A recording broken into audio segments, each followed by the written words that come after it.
జై శ్రీమన్నారాయణ.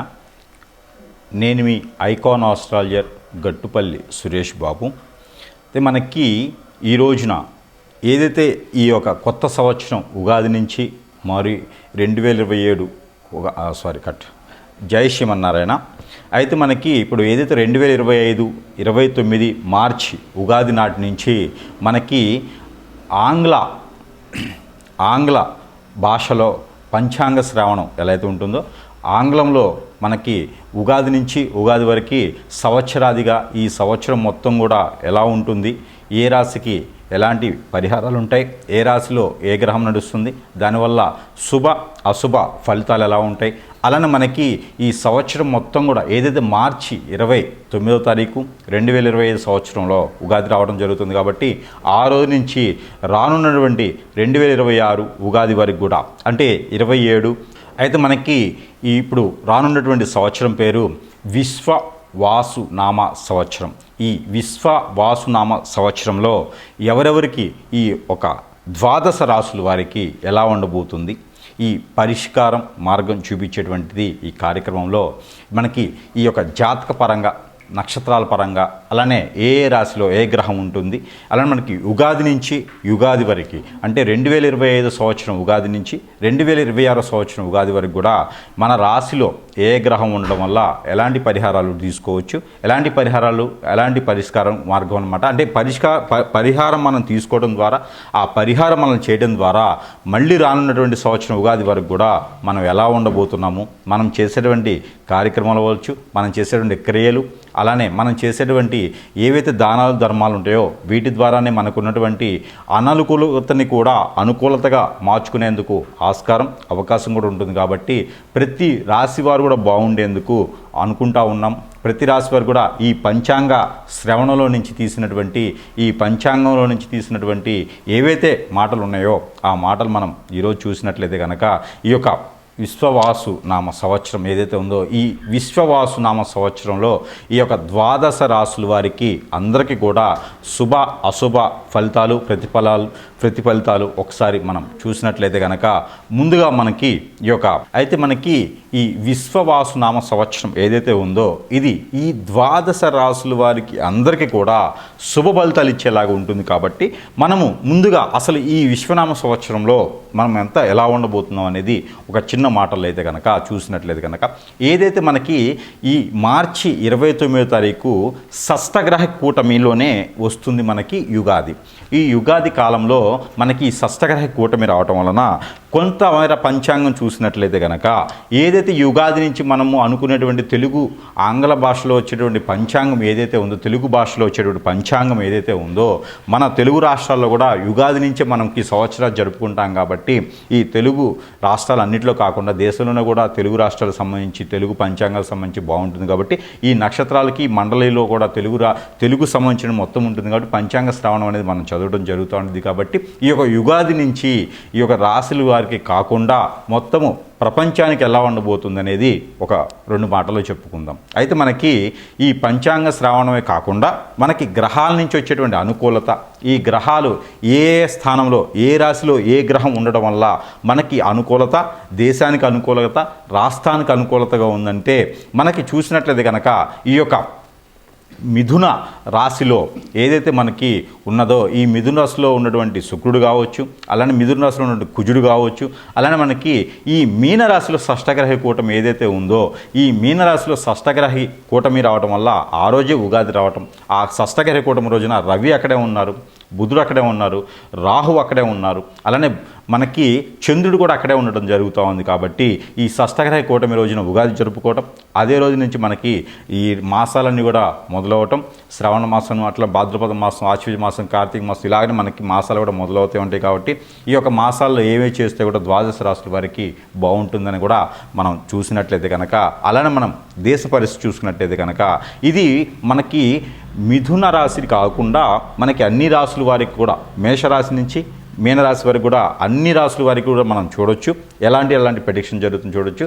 అలానే మనకి ఈ యొక్క మీనరాశిలో ఏర్పడేటువంటి షష్టగ్రహ కూటమి, ఈ షష్టగ్రహ కూటమి వల్ల మనకి పంచగ్రహ కూటమి కూడా ఇదే రాశిలో మనకి ఏప్రిల్ మాసం నుంచి జరుగుతూ ఉండిద్ది. అలానే పెళ్లి ముహూర్తాలు కూడా చాలా ఎక్కువగానే కనిపిస్తూ ఉన్నాయి ఈ యొక్క సంవత్సరంలో. ఈ ఉగాది నుంచి ఉగాది వరకు పెళ్లి ముహూర్తాలు బాగా కనిపిస్తూ ఉన్నాయి. కొత్తగా వ్యాపారస్తులు ఎవరైనా చేసిన వాళ్ళు ఉంటే కనుక కొత్తగా ద్వాదశ రాశుల వారికి అందరూ కూడా వ్యాపారాలు చేసుకునే విధంగా ఉంటుంది.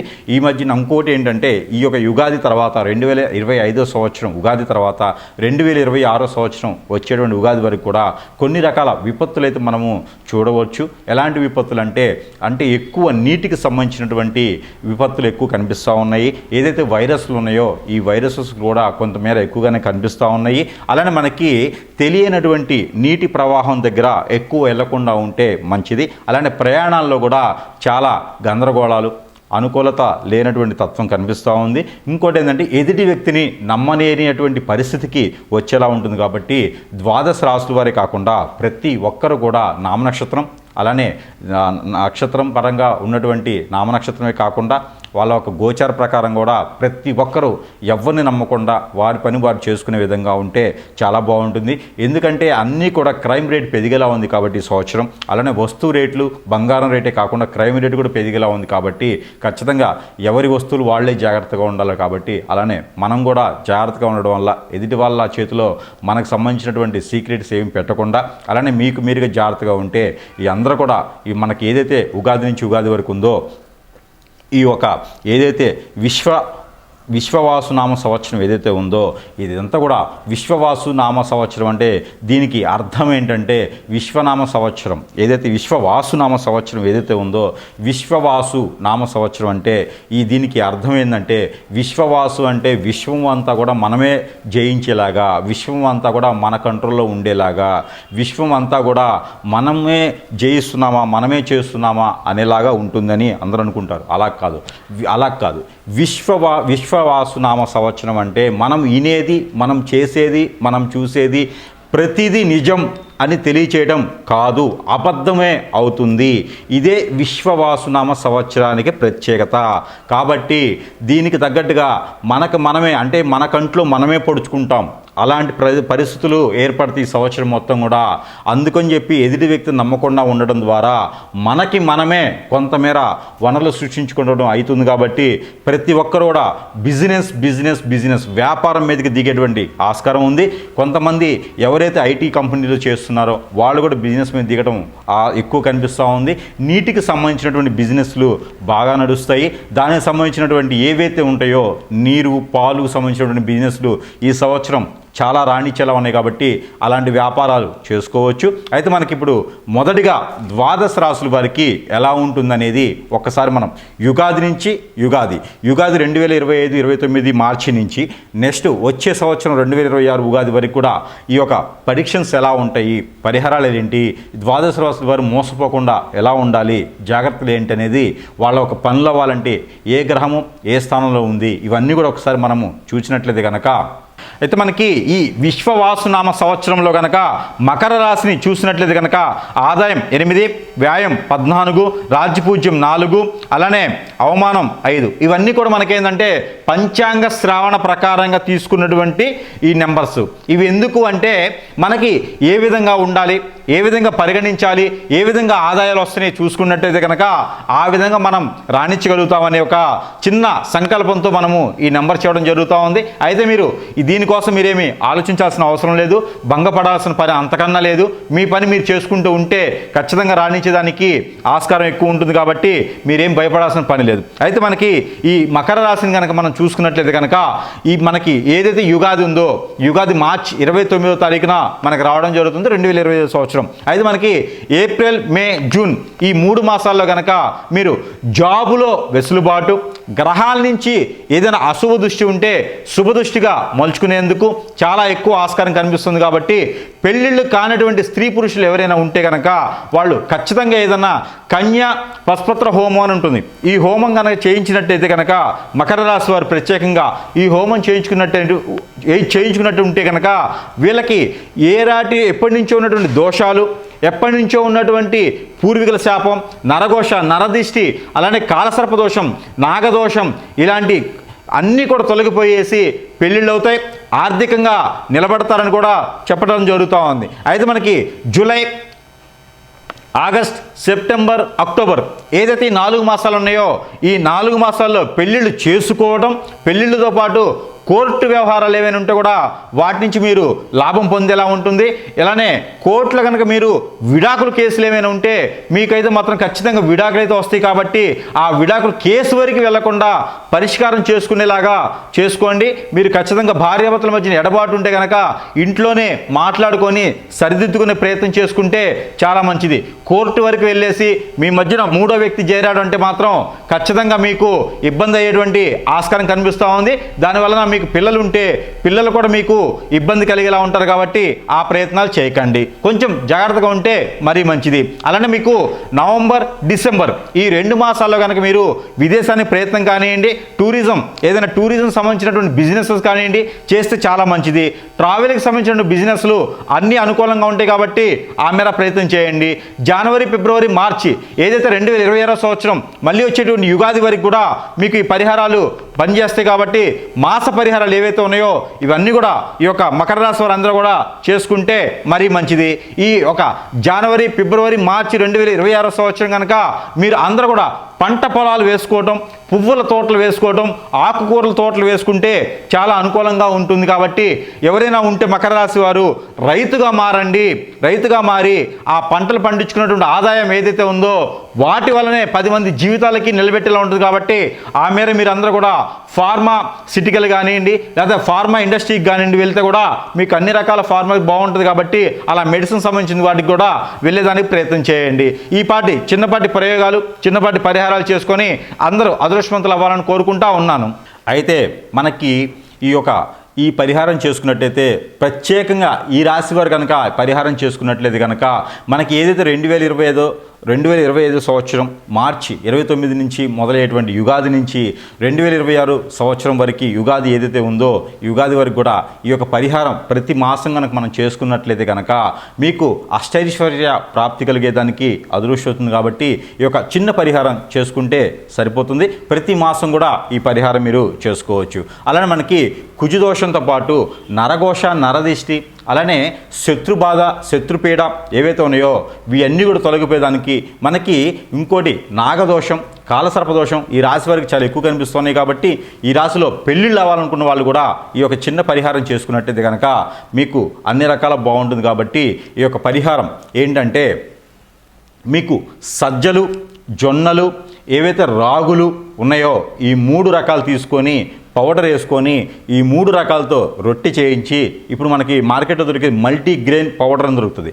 ఈ యొక్క మల్టీగ్రెయిన్ పౌడర్ ఏదైతే ఉందో దీన్ని తీసుకున్నా సరే మీరు ఆ రొట్టెలు చేసేసి ఆ రొట్టెల మీద తేనెతో ఏదైతే మీరు అనుకుంటున్నారో ఆ కోరిక తీరాలి అని చెప్పేసి అని ఆ గ్రహాలు ఒక అనుకూలత మీకు రావాలి అనుకొని ఏదైతే మీకు తెలిసినటువంటి మీరు మొక్కేటువంటి దేవుడు ఏదైతే ఉన్నారో ఆ దేవునికి నమస్కారం చేసుకొని ఆ రొట్టెల మీద రాసేసి ఆ రొట్టెల్ని కనుక మీకు సమీప దూరంలో ఉన్నటువంటి గోశాలలో కనుక ఆవులకి తినిపించినట్లయితే కనుక మీకున్నటువంటి ఏవైతే కోరికలు ఉన్నాయో అవన్నీ కూడా తీరేదానికి ఎక్కువ ఆస్కారం కనిపిస్తూ ఉంది. అలానే మనకి కోరికలు అంటే సాధారణ వ్యక్తి సీఎం అవ్వాలని, సాధారణ వ్యక్తి కలెక్టర్ అవ్వాలి, లాయర్ అవ్వాలని అలా కాకుండా మనకి తగ్గటువంటి కోరిక ఏదైతే ఉందో, మీకు తీరని కోరిక ఏదైతే ఉందో అవి తీరేందుకు ఆస్కారం ఎక్కువగా ఉంటుంది. కాబట్టి ఈ యొక్క ఉగాది నుంచి అన్ని రాశుల వారికి బాగుంటూ ఈ యొక్క మీ రాశి వారికి ఇంకా అదృష్టం రావాలంటే కనుక ఈ యొక్క చిన్న పరిహారం చేయండి. అలానే మీకు ఏదైతే మీకు సముద్ర సమీపంలో ఎక్కడైనా ఉన్నట్టయితే లేదా నదీ సమీపంలో ఎక్కడైనా ఉన్నట్టయితే కనుక మీరు ఏవైతే మీకు ఈ సజ్జలు అని ఉంటాయో ఈ సజ్జలు ముందు రోజు నానపెట్టుకొని తెల్లవారిన తర్వాత వాటిని మొలకెత్తిన గింజలు అంటారు, ఇప్పటికి స్ప్రౌట్స్ అంటారు. ఈ స్ప్రౌట్స్ ఏవైతే ఉన్నాయో ఈ సజ్జల్ని స్ప్రౌట్స్గా చేసుకొని ఈ స్ప్రౌట్స్ని ఇంటి దగ్గర నుంచి కాకపోయినా మీకు ఒక 1/2 కిలోమీటర్ మీకు నది కానీ కాలువ కానీ సముద్రం కానీ ఉంటే అక్కడికి ఒక 1/2 కిలోమీటర్ దూరం నుంచి తల మీద పెట్టుకొని మీ కోరికలన్నీ చెప్పుకుంటూ, చెప్పులు లేకుండా మీ కోరికలన్నీ చెప్పుకుంటూ ఆ కోరికలన్నీ నెరవేరాలని ఆ మనస్ఫూర్తిగా దేవుణ్ణి తలుచుకోండి. అక్కడ మీరు కులము, మతము విభేదం లేదు, ఎవరైనా చేయొచ్చు. నీరు, గాలి, నిప్పు, ఆకాశం, భూమి ఇవన్నీ అందరి సొంతము. ఎవరు కూడా వీటి గురించి ఆలోచించొద్దు. మతాలకి సమీపంగా ఉండండి, మతాలకి అంకితం కాకండి. అంతే, మీరు ఈ రెమెడీ ఎవరైనా చేసుకోవచ్చు. కాబట్టి ఏదైతే ఈ సజ్జలు మొలకెత్తించేసి ఇవి తలమే పెట్టుకొని మీ కోరికలు తీరాలి అని చెప్పేసుకొని ఆ కోరికలు తీరేందుకు ఆ నది వరకు కానీ కాల వరకు కానీ మీకు దగ్గరలో ఉన్న కుంట వరకు కానీ వెళ్ళేసిన తర్వాత ఆ దానిలో 3 మునకలు మీరు వేసేసి దాంట్లో ఇవి కూడా కలిపినట్లయితే కనుక బయటకు ఒడ్డు మీదకి వచ్చేసి ఒక దీపారాజన ఏదైతే మట్టి ప్రమిదిలో 2 ఒత్తులేసి ఆవు నెయ్యితో దీపారాజన చేసినట్లయితే కనుక మీ కోరికలు ఖచ్చితంగా 90 రోజుల్లో నెరవేరడానికి ఆస్కారం ఎక్కువ కనిపిస్తూ ఉంది. దీంట్లో మీకు పెళ్ళిళ్ళదైనా, పోటీ పరీక్షలైనా, ఆర్థిక పరంగా అప్పులున్నా కూడా ఈ సంవత్సరం మొత్తం కూడా నెలకొక్కసారి చేస్తే కూడా ఈ 12 మాసములు 12 సార్లు చేయాల్సి వస్తుంది. ఒక మాసంలో కుదరకపోయినా సరే మరో మాసంలో చేయాలి. ఇది ఏ రోజు చేయాలి? పౌర్ణమికి ముందు లేదా పౌర్ణమి రోజు, అమావాస్యకి ముందు లేదా అమావాస్య రోజు ఖచ్చితంగా చేయండి. ఈ 12 మాసాల్లో ఏదైతే యుగాది 2025 సంవత్సరం 29వ తారీఖు మార్చి మాసంలో వస్తుందో ఆ రోజు నుంచి మొదలు పెట్టుకొని మీరు ప్రతి మాసం మళ్ళీ 2026 సంవత్సరం ఉగాది వచ్చేంత వరకు కూడా ఈ యొక్క చిన్న పరిహారం చేసుకున్నట్టయితే కనుక మీ రాశి వారికి ప్రత్యేకంగా చేసుకున్నట్టయితే ఖచ్చితంగా అదృష్టం అనేది మీ ఇంటి సొత్తు అవుతుంది. కాబట్టి ఖచ్చితంగా ఈ చిన్న పరిహారం చేసుకోండి.